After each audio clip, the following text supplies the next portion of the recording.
Жақындап келе жатат. Кадеттер арасында Азияның 2 жолғы чемпионы.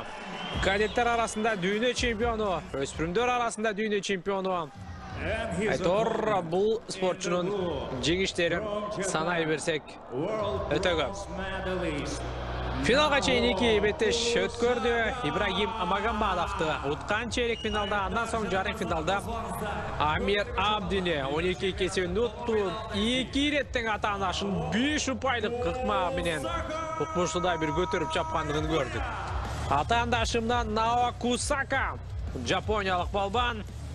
Кусакадагы буга чейинки 2 беттешин мөөнөтүнөн мурда утуп, чоң кыйынчылыкка туш болгон жок. Нао Кусака дүйнө чемпионатынын коло медаль ээси. Нао Кусака ушул акыркы дүйнө чемпионатында жарым финалда кез келген. Кусака менен Махмудов ал турнирде Махмудов ийгиликтүү болуп чыккан.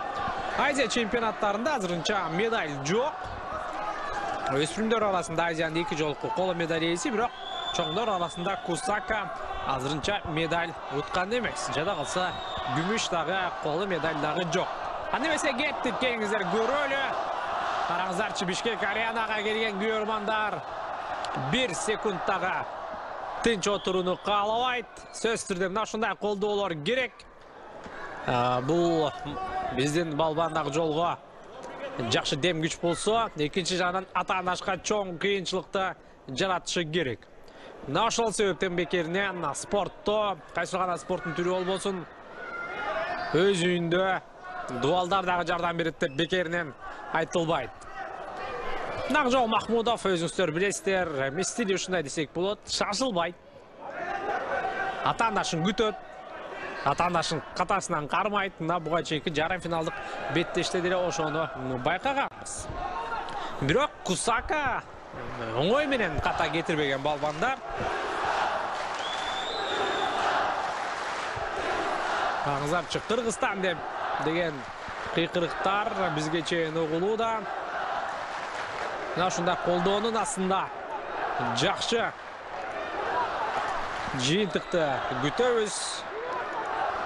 Биринчи ирет Азия чемпионатын 2018-жылы Бишкекте өткөн Азия чемпионатында алтын медаль уткан Акжол Махмудов, андан кийин акыркы 2 жылды катары менен жеңди. 2022-2023 жылдары чемпион болду. Азыр Кусакага 1 упайды берди активдүүлүк үчүн. Жана Нао Кусака азыр партерде иштейт. Акжол Махмудов өтө партерде мыкты, упай оңой менен бербейт. Ошол эле легендарлуу Роман Власов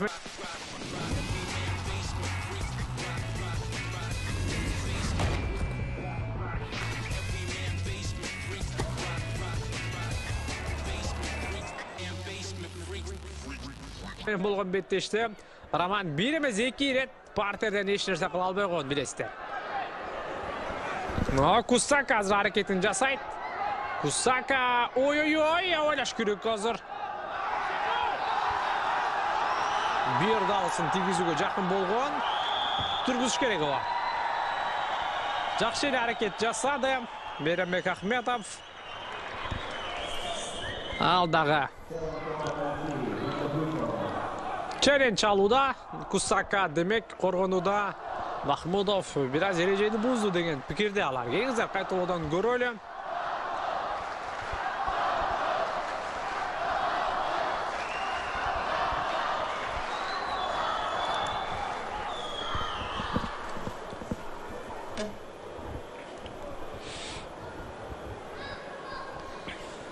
Мына кайталоодон бул жерде азыр эч нерсе байкалбайт. Мына ушул жерде 2 упай бар деген таризде челен чыргытты окшойт.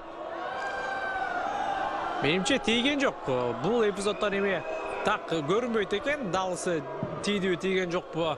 Бирок түз эфирде болуп жаткан учурда андай нерсе байкалган эмес. Defensive foul from red push leg. Caution, red 2 point blue, and again one more time in parterre position. Демек колун тизесин кармап койгон экен Махмудов. Андыктан эскертүү. Жана 2 упай Кусакага. Жана ошондой эле parterде иштөө мүмкүнчүлүгү кайрадан жаралды. Ай, өтө кооптуу жагдай жаралууда.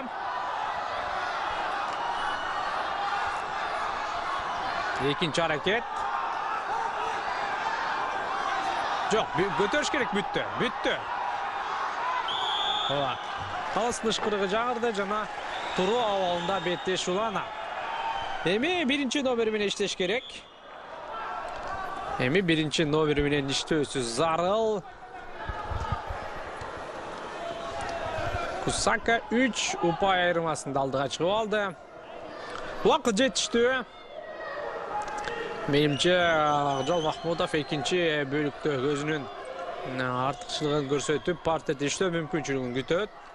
Азырынча биринчи бөлүктө алдыга барып чабуулга чыгуунун аракетин жасаган жок. Эми акыркы секундалар ошондуктан жөн эле күчтү кетирүүнүн эле кажети жок. Мына мониторго көзүн таштады дагы, канча секунд калгандыгын түшүндү.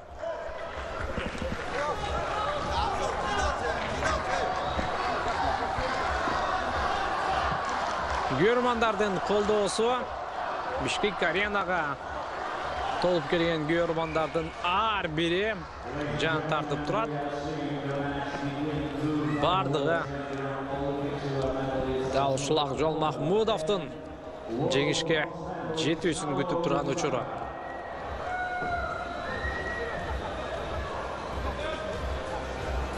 Жапониялык башкаруучулар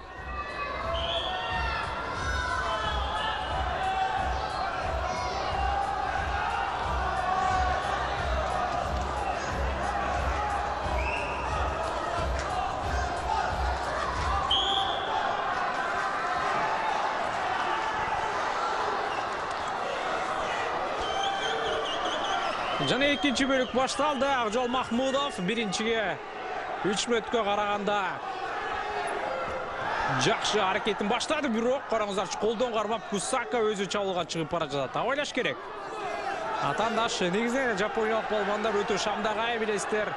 Алгачкы 1-2 мүмкүнчүлүк жаралса эле мүмкүн чабуулга чыгат. Акжол Махмудов өтө активдүү иштеп коюш керек дагы. Азыр дагы бир аз иштесе пассив берилет сөзсүз түрдө. Пассив керек бул жерде Кусакага. Ооба, каптал калысы көрсөттү. Жана эсеп 3-1. Жана Акжол Махмудов эми иштеш керек. Минимум 1 айландыруу жасоо зарыл. Азыр бир аз чарчап тургандай. Турнир алдында курама команда Грек-Рим күрөшү боюнча улут курама команда Россия Федерациясына барып машыгуу жүргүздү. Бирок алардын катарында Акжол Махмудов болгон эмес, жеке себептеринен улам. Акжол Махмудов ушул жерден көтөрдү. Чабыш керек эми. Кусака тыпырчылап жатат, бирок ыргытты. Аягына чейин ишке ашпаса дагы бул жерде минимум 2 упай бар. Азыр көрөлү.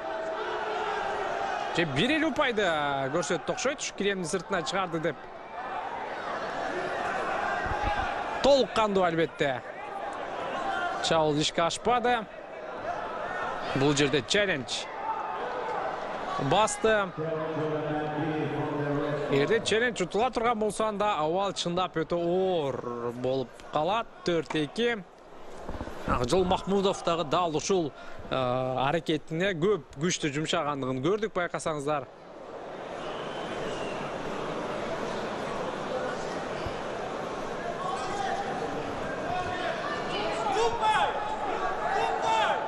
Эки упайды талап кылып жатат көрөрмандар. Action from blue. No danger. Action from red. No dangerous position. Only through. Only 1 point for step out. Challenge lost. Challenge жеңилди. Менимче бул жерде албай турса жакшыраак болот беле деген суроо. Анткени эсеп 3-2 болмок дагы мүмкүнчүлүк жаралмак. 4-2 эми Кусака. Кусака. Азыр эми жоктугуна киремдин сыртына түртүп чыгарууну көздөп жатат. Акжол Махмудов дал ушул акыркы партерде атаандашын көтөрүп чындап көп күчтү кетирип алгандай. 1,5 мүнөт бар. Bir ыкма, bir чабуул сөз түрдө Махмудовго кайрадан алдыга чыгууга мүмкүнчүлүк бермек. Бир аз түртүшүп күчтөрдү топтоп акыркы штурм жасаганга азыр даярданыш керек.